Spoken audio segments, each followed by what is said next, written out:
Hello neighbors, and welcome back to HOA Uncensored, where the lawns are trimmed, the bylaws are weaponized, and somebody is always measuring a shrub with the intensity of a bomb technician. Today's story begins with an HOA banning my vegetable garden and ends with 400 edible flowers blooming across my front yard like a salad had won the lottery. Tell me where you're listening from in the comments, especially if your neighborhood has ever declared war on a tomato. All right, let's dig in. The envelope arrived at 8:17 on a Tuesday morning, wedged beneath my front door like a ransom note from a stationery store. It was cream-colored, 11 inches wide, and embossed with the Briar Glen Estates crest. 2 oak leaves surrounding a gazebo nobody in Briar Glen had ever actually seen. The paper was thick enough to stop a small-caliber insult.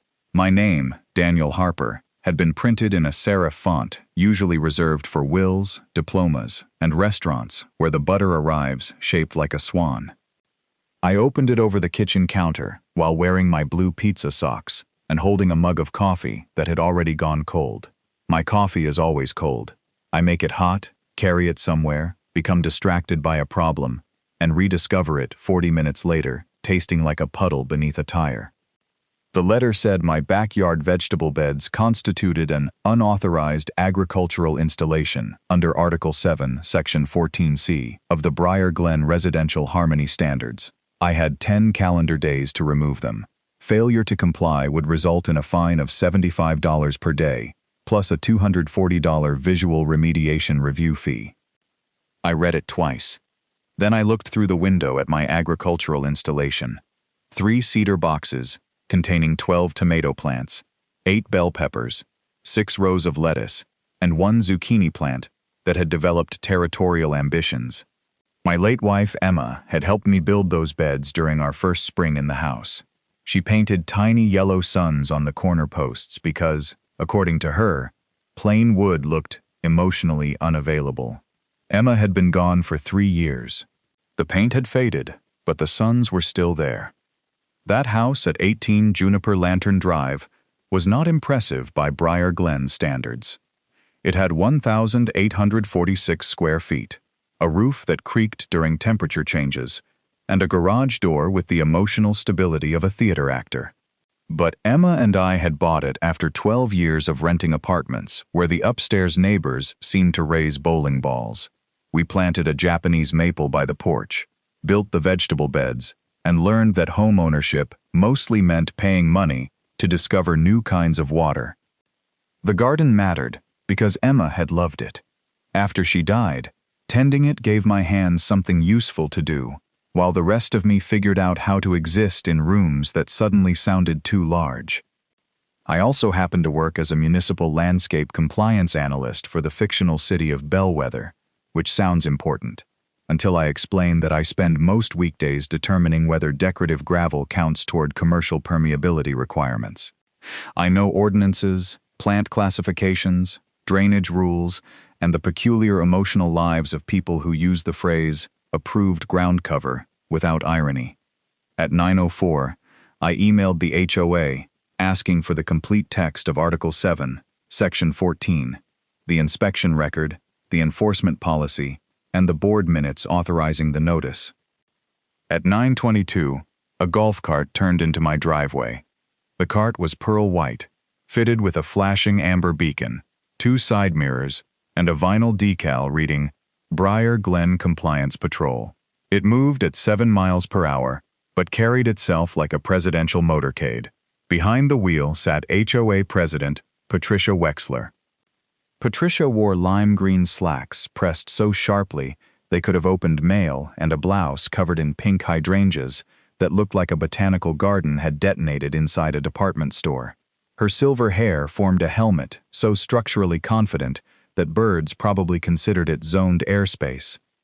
On the seat beside her rested a burgundy clipboard thick with documents and personal certainty. She parked across the sidewalk, stepped out, and approached with the posture of a 4-star general inspecting troops who had planted cilantro without authorization. "Mr. Harper," she said. Her voice sounded like a teaspoon trapped in a garbage disposal. "I assume you received the board's courtesy notice." "The one threatening me with $75 a day?" Courtesy is a procedural term. That explains it. She tightened her lips until they resembled the coin slot on a vending machine. Article 7, Section 14C, Paragraph 2, prohibits vegetable gardens visible from adjoining residential parcels. Mine is behind a 6-foot fence. It is visible from Mrs. Larkin's second-story guest bathroom. I glanced toward 20 Juniper Lantern Drive. Mrs. Larkin has to stand in her bathtub to see over that fence. Patricia consulted her clipboard as solemnly as if it contained launch codes. The method of observation is irrelevant. What exactly makes it an unauthorized agricultural installation? Vegetables. Botanically or culinarily? She blinked. It was a small blink, but it had the stunned quality of a printer receiving a document in the wrong paper size. Vegetables are vegetables, she said. Tomatoes are botanical fruits, bell peppers too. Lettuce is a leaf. Zucchini is also a fruit. Your rule doesn't define vegetable. Patricia drew herself up like a turkey, discovering a reflective patio door. Mr. Harper, the board is not going to debate produce philosophy. Remove the garden by August 14, or enforcement will commence. Article 12, Section 3A, gives this board broad authority to preserve neighborhood character. Can I see the inspection photographs? They are privileged. Photographs of my zucchini? Board work product. She returned to her golf cart, turned on the amber beacon in broad daylight, and rolled away with all the urgency of a mall cop responding to an untucked shirt. I stood in my driveway, still holding the cold coffee. I wanted to laugh. I also wanted to put the letter through a shredder, one ceremonial inch at a time. Instead, I went inside, scanned it, named the file Wexler Notice 001, and started a spreadsheet. A good spreadsheet is a bear trap wearing reading glasses. Over the next 11 days, Patricia transformed my 3 garden beds into the neighborhood's central security threat. On Wednesday, I received a second violation for visible cultivation equipment. The equipment was a green watering can beside my back steps. Fine, $50. On Thursday, the Briar Glen Facebook group published a post from the official board account saying, "Certain residents have attempted to exploit technical language to evade community standards." It included a stock photograph of an industrial cornfield, apparently so my neighbors would understand the danger posed by 12 tomatoes. On Friday at 6:43 a.m., Patricia stood on Mrs. Larkin's upstairs balcony, photographing my yard through binoculars. She wore a coral visor and held her clipboard beneath one arm, like a football coach scouting an opponent with dangerous basil. I waved. She lowered the binoculars. I waved again. She wrote something down. At 10:15 that morning, I received a violation for antagonistic gestures toward an authorized observer. Fine, $85. I added a column to the spreadsheet. At Saturday's emergency board meeting, Patricia sat behind a folding table in the clubhouse, wearing a navy polo embroidered with the HOA crest, like a military decoration she had awarded herself. Board Treasurer Ronald Pike sat beside her. Ronald was a narrow man with rimless glasses and the permanent expression of someone who had just discovered a 4-cent discrepancy. 23 residents attended because the announcement said, "Agricultural Enforcement Emergency," in red capital letters. Patricia tapped her clipboard. Article 7, Section 14C, Paragraph 2, is unambiguous. Vegetable gardens disrupt the ornamental cohesion of Briar Glen. "What is ornamental cohesion?" asked my neighbor, Lisa Moreno. Patricia looked at her as though Lisa had asked whether gravity was optional. A consistent visual identity. "My front yard is grass," I said. "My vegetable beds are behind a fence. The board has determined that concealment does not cure the underlying nonconformity. So the problem isn't visibility anymore." Ronald quietly removed his glasses and polished them. It was the body language of a man who wished to become legally unrelated to the furniture. Patricia's smile spread across her face like mayonnaise on a warm windshield. "The board's interpretation is final."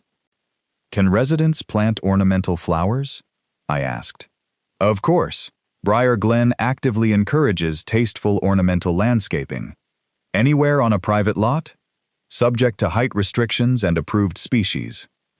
Can I get that in writing? She leaned toward the microphone, her expression tightening like a purse being snapped shut. The approved landscaping provisions are already in writing, Mr. Harper.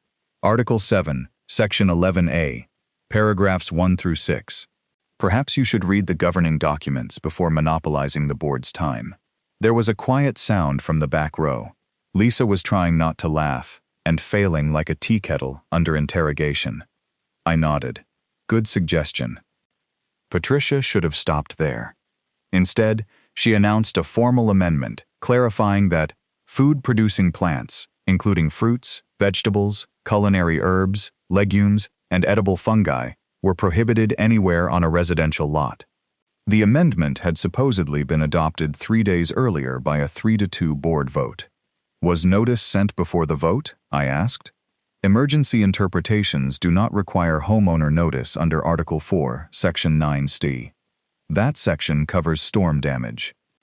It covers urgent threats to community appearance. My zucchini is an emergency? Your attitude is becoming part of the compliance record. I almost lost my cool then. Not because of the fine, the Facebook post, or the binoculars. It was the casual way she converted Emma's garden into a line item, as if memory itself needed architectural approval. My hands tightened around my coffee cup. The coffee was cold again, naturally. It had the temperature and flavor of rainwater collected from an abandoned wheelbarrow. Then I saw the tiny yellow sun on a photograph I had brought with me, the corner of the cedar bed, painted by Emma, and I let my grip relax. Please send me the amendment and the vote record, I said. Patricia smiled. You will receive the complete enforcement packet. Perfect. On Monday, the complete enforcement packet arrived by certified mail. It contained 37 pages, 4 photographs, a payment schedule, and an architectural application titled Voluntary Landscape Correction Plan. The photographs came from Mrs. Larkin's bathtub window. One captured a shampoo bottle shaped like a dolphin. The fines now totaled $1,135. The amendment was exactly as Patricia had described it. No fruits, vegetables, culinary herbs, legumes, or edible fungi.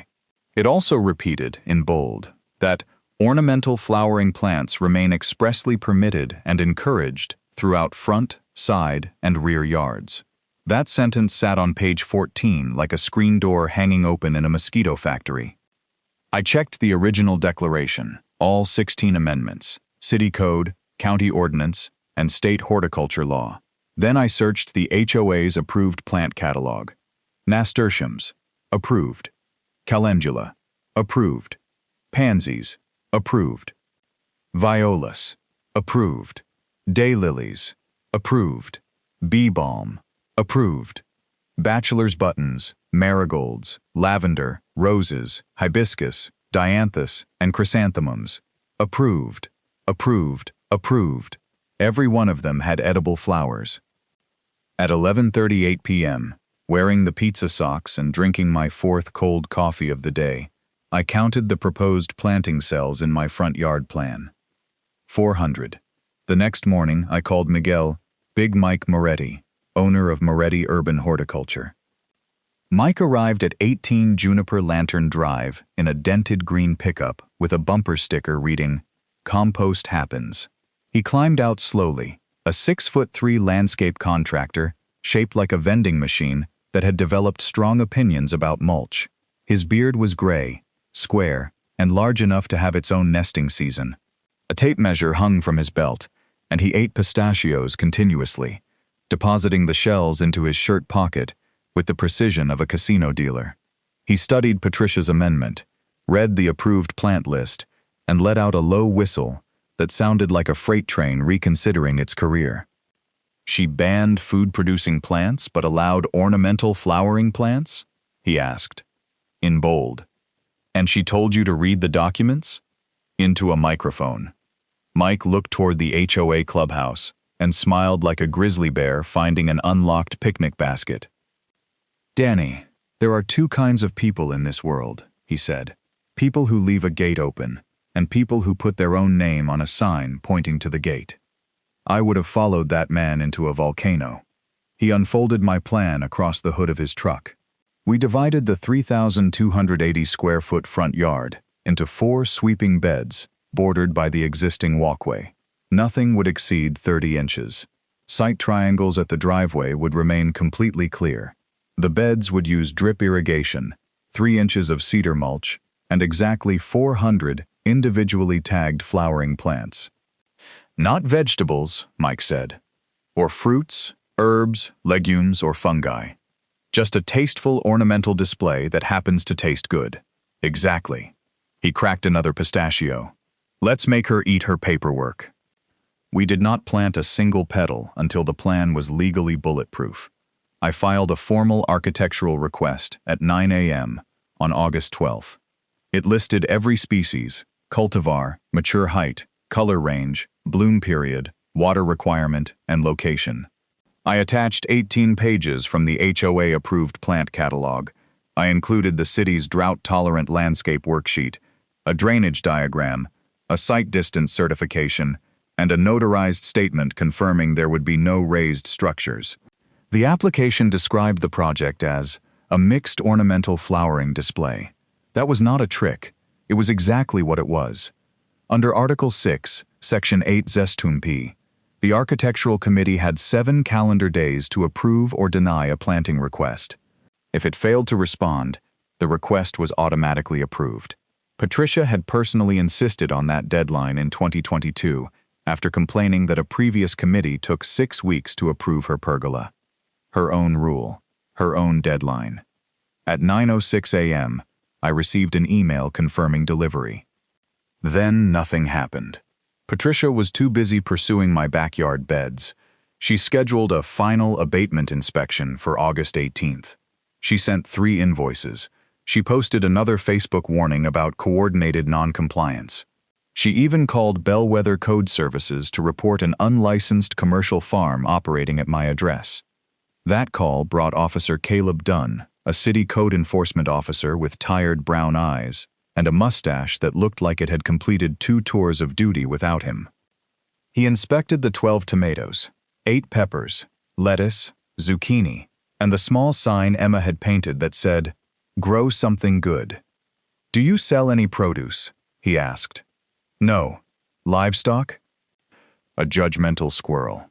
He wrote that down, paused, and crossed it out. Patricia stood behind him in white capri pants and boat shoes, clutching her clipboard like a flotation device on a sinking cruise ship.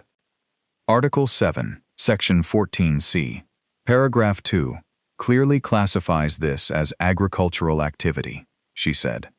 Officer Dunn looked at her. That is an HOA rule. I enforce city code. The city must cooperate with lawful community governance. The city must inspect complaints. I inspected. And? He glanced at my garden. It's tomatoes, ma'am. It is a prohibited installation. Officer Dunn closed his notebook with the weary finality of a librarian ending a sword fight. The city has no emergency vegetable unit. Then he left. By 9:07 a.m. on August 19th, the Architectural Committee's deadline had expired without a response. Automatic approval took effect. I waited 1 additional day. Then I requested written confirmation from Board Secretary Evelyn Cho, who was one of the 2 votes against Patricia's amendment. Evelyn replied at 2:16 p.m. The application was received and not acted upon within 7 calendar days. Pursuant to Article 6, Section 8-B, it is approved. I forwarded everything to Land Use Attorney Naomi Brooks. Naomi was 5 feet tall, wore enormous red glasses, and moved through legal documents like a wood chipper wearing pearl earrings. She had once represented a homeowner cited for displaying a 3-inch ceramic frog. Patricia had testified in that matter for 90 minutes. Naomi reviewed my packet and said, "Your plan complies with city code, state law, the recorded declaration, the approved species catalog, and the HOA's automatic approval clause. So I can plant?" "You can plant. Exactly 400 edible flowers?" She adjusted her glasses with the calm of a surgeon selecting a particularly satisfying instrument. "Daniel, if you plant 399, I will consider it a personal failure." At 6:31 on Thursday morning, 3 Moretti urban horticulture trucks rolled into Juniper Lantern Drive. The first carried compost and mulch. The second hauled edging, irrigation tubing, and flowers arranged by color. The third contained Big Mike, 4 crew members, and enough breakfast burritos to negotiate a peace treaty. We placed the 400 plants in a gradient, beginning with deep purple violas near the porch, flowing into blue bachelor's buttons, orange calendula, crimson bee balm, yellow daylilies, pink dianthus, white pansies, and blazing red nasturtiums along the walkway. Lavender formed 2 soft arcs around the Japanese maple. Compact hibiscus anchored the corners. Marigolds traced the beds like tiny orange security guards. Each plant received a discrete botanical label with its common name, scientific name, approved catalog number, and planting count. We installed a cedar sign beside the front path. Briar Glen Ornamental Flower Display, 400 Approved Plants Architectural Application, BG-26-184. In smaller letters beneath that, I added, "Please do not harvest without permission." By 10:40, the lawn had disappeared beneath 4 rivers of color. Bees drifted through the blooms, like tiny inspectors who had actually read the regulations. The whole yard smelled of lavender, damp mulch, and the sort of freedom normally accompanied by brass music. At 10:47, Patricia's golf cart stopped so abruptly at the curb that its little amber beacon wobbled. She stared at the yard.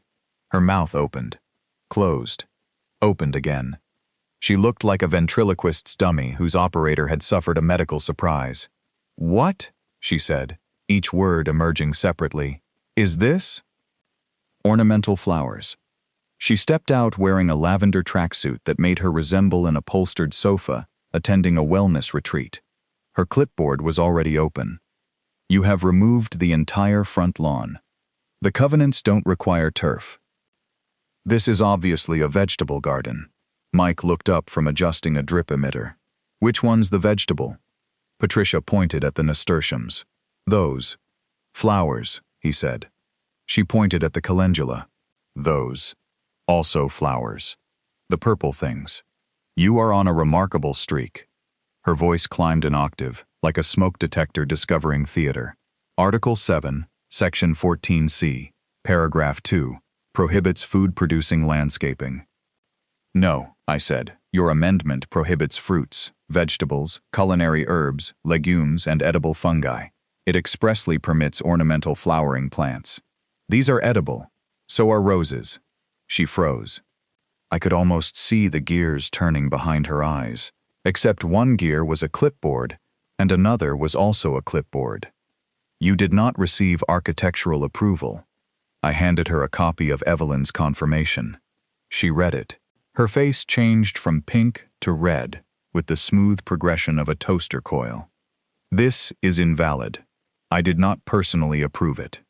The committee missed the 7-day deadline. That deadline was intended to protect homeowners from administrative delay." It worked. Big Mike made a sound like a lawnmower trying not to laugh. Patricia snapped her clipboard shut. "Nothing is to be planted until I conduct a complete species inspection. Everything is already planted." She turned slowly toward the yard, apparently noticing for the first time that the 400 flowers were no longer waiting for her consent. "Then no one is to touch anything," she declared. "I am convening an emergency compliance session at 4 p.m. "Bring the bylaws," I said. "I always do. That's what I'm counting on." At 3:52 p.m., residents began gathering along the sidewalk. Lisa Moreno brought lemonade. Ronald Pike arrived carrying a calculator and looking as comfortable as a ferret at a dog show. Evelyn Cho brought the official minute book.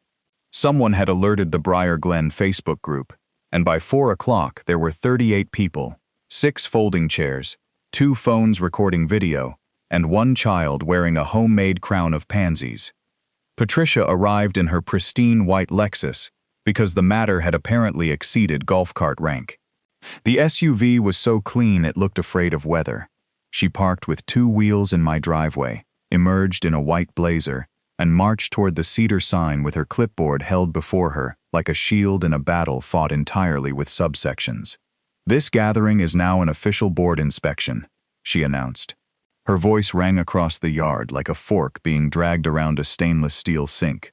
Under Article 9, Section 2.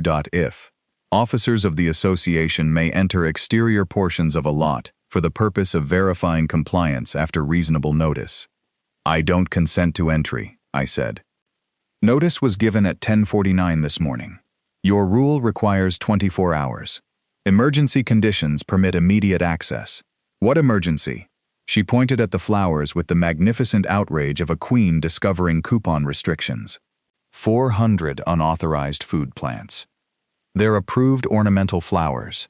That is precisely what I am here to disprove. Naomi Brooks stepped from my porch. Her red glasses caught the sun like two tiny stop signs. "Mrs. Wexler," she said, "I represent Mr. Harper. You have been told you do not have consent to enter. Your governing documents require 24 hours notice. Please schedule an inspection properly." Patricia's shoulders rose. "Article 9 gives me authority. Tomorrow at 4 o'clock would satisfy the notice provision. By tomorrow, evidence may be removed." 400 rooted plants? Naomi asked. He could replace the labels. "With 400 other rooted plants? You do not understand the lengths non-compliant homeowners will go to." Naomi looked at me. "She may have us there." The neighbors laughed. Patricia did not. She looked around at the phones, the flowers, and the child in the pansy crown. Every face seemed to push her 1 inch closer to the decision that destroyed her.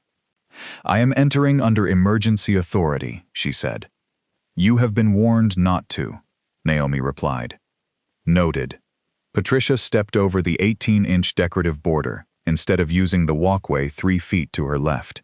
Her right loafer landed in fresh cedar mulch. Her left foot came down on a drip line, which rolled under the smooth sole. She windmilled both arms.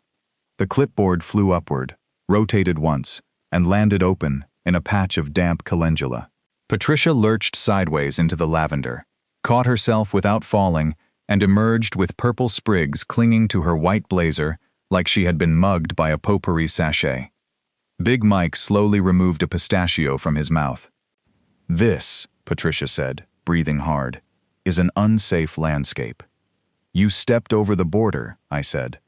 "The border is an obstruction. There's a walkway. The walkway does not lead to the suspicious plants." She retrieved her clipboard. Mud streaked the enforcement forms. A calendula petal adhered directly over the HOA crest. Then she began pulling out labels. "Patricia," Evelyn said, "stop." Patricia yanked the tag from a row of violas. "These labels are self-serving evidence." "Those plants belong to Daniel," Evelyn replied. "The board has a duty to preserve evidence." She pulled a second label, then a third. Naomi spoke clearly toward the recording phones. "Mrs. Wexler, you are removing items from private property after being denied entry. Put them back and leave." Patricia hugged the labels to her chest. "These are association records now." That was when Officer Caleb Dunn's city vehicle stopped at the curb. Lisa had called code services when Patricia announced an agricultural emergency.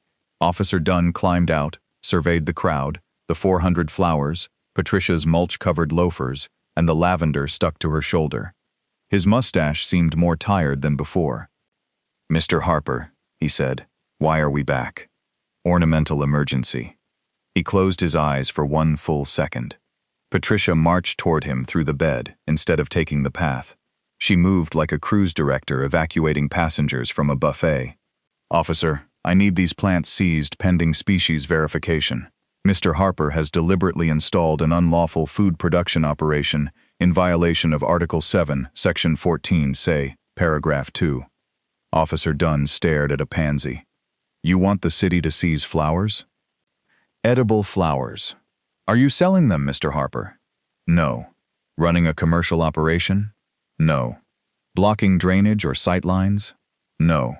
"Approved plan is on the porch." Mike handed him the permit packet. Officer Dunn read the first page, checked the city approval stamp, then looked at Patricia. "This complies with Municipal Landscaping Code." "Municipal code is not the issue." "Then why did you call the municipality?" Patricia's jaw moved without sound, like a stapler being tested with no staples inside. Ronald Pike raised one cautious finger. For the record, Patricia called an emergency meeting without a board vote. The president has unilateral enforcement discretion, she snapped. Evelyn opened the minute book. Not after the June amendment. You proposed the restriction yourself. Patricia spun toward her.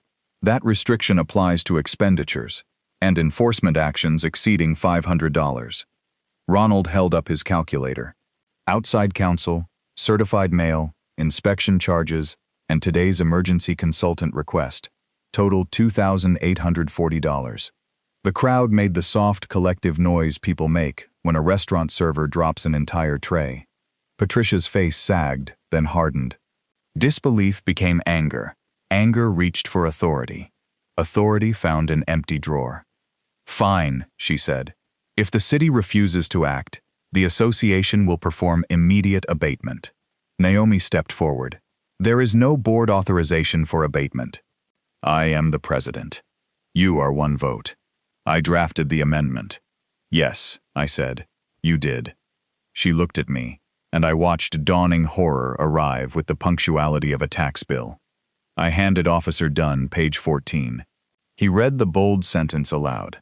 Ornamental flowering plants remain expressly permitted and encouraged throughout front, side, and rear yards. He glanced over the display. These appear to be flowers. They are food, Patricia insisted. They can be both, I said. That is an abusive interpretation.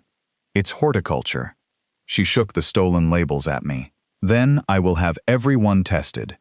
You removed those after being told not to enter, Naomi said. As evidence.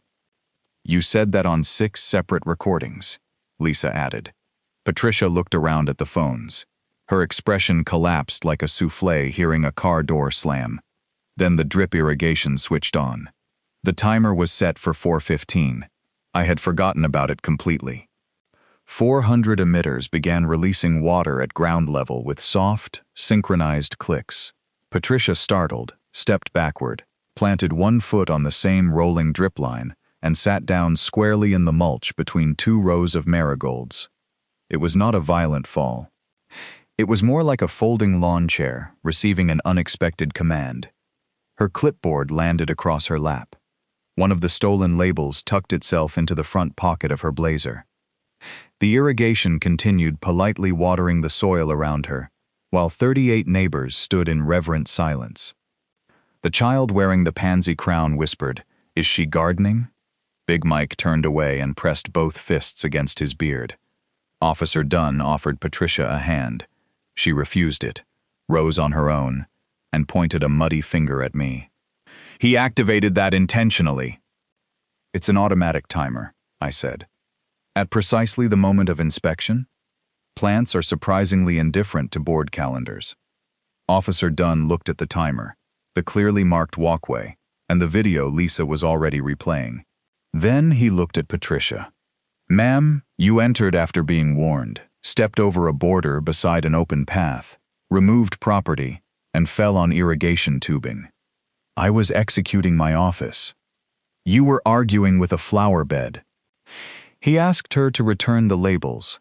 She did, one by one, while the neighbors counted aloud. There were 11. She had apparently been removing them faster than anyone realized. Officer Dunn waited until the last tag was back in Mike's hand. No crime by Mr. Harper, no city violation, and no emergency, he said. Please stop making salad a government matter. Then he left.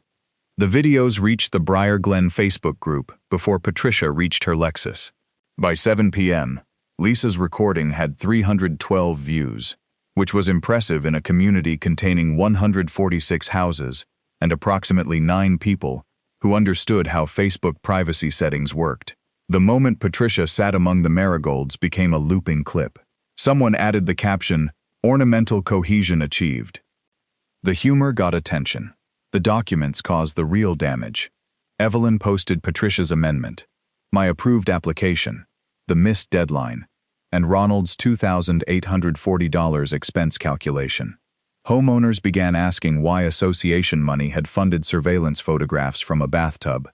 Mrs. Larkin, discovering that her Dolphin shampoo bottle was visible in the official evidence packet, demanded a privacy review. Naomi sent the board a preservation notice at 8:12 the next morning. She requested all emails, texts, inspection records, invoices, access logs, and communications concerning my property. The board's insurer opened a governance inquiry. Its attorney quickly found that Patricia had issued $6,425 in fines across 11 homes, without required hearing notices during the previous 14 months. One homeowner had been fined $300 because her rain barrel was too cylindrical. Another owed $475 for a porch swing described as visually suggestive of leisure. Big Mike had been right. Patricia had not merely left a gate open, she had installed lighting and printed directions. The insurer declined to cover unauthorized enforcement.